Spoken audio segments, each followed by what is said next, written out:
is we'll walk across to the Budget Intelligence Dashboard, and this is a very sophisticated piece of data analytics that we've put together.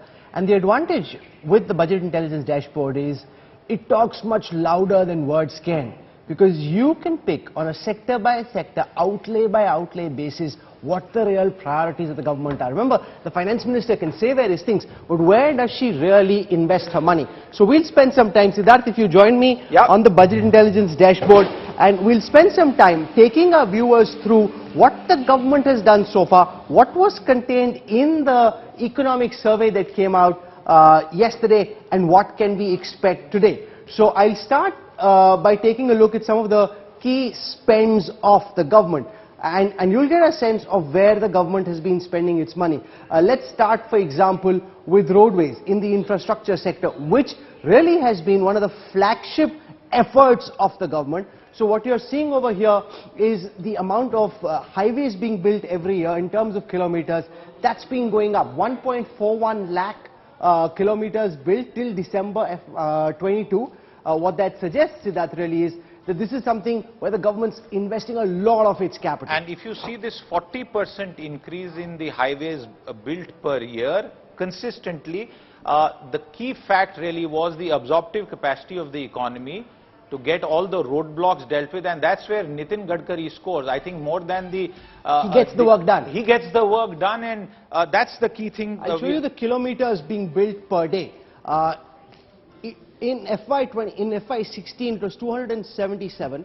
That's now going up to 386, suggesting a sharp increase.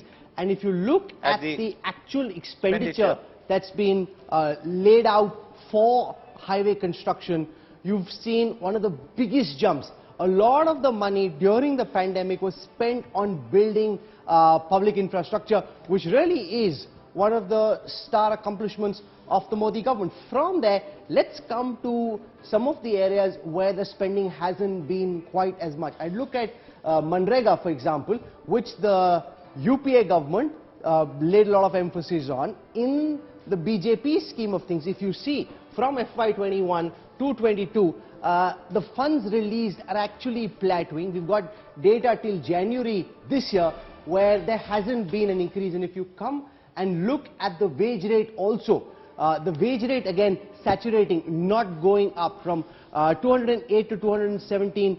People in opposition, economists say this should be going up further and faster, which hasn't been the case. But see that, give our viewers a sense of the government's thinking on Manrega and why, while during the pandemic they pushed it quite a lot, they're now not reducing it but not necessarily increasing it very dramatically. There are two ways to look at it. During COVID time, when a lot of the workforce went back to rural India where it comes from, we saw that spike and the government maintained that.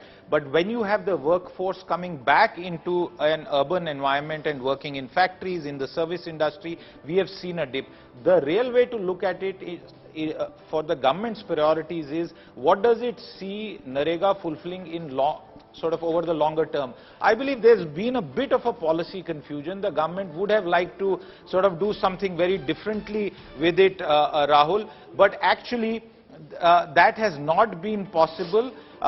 There's been talk of expanding this deeper into urban areas. That's not happened, and I think somewhere the COVID era adjustments that were made, and we are now out of that, and today's budget will, according to me, provide us the clearest signal about the government's thinking that the COVID era in economic terms is over. The economic survey has already told us that, and therefore one of the things that we would want to understand from a political economy perspective and from all our experts here is, what really does the Modi government think with regard to Manrega? Because you remember what was said about Manrega with conviction. Because remember, Chief Minister Modi said that this is a monumental failure of the UPA, came into power, realized that there was no way out, and therefore continued to invest in the scheme.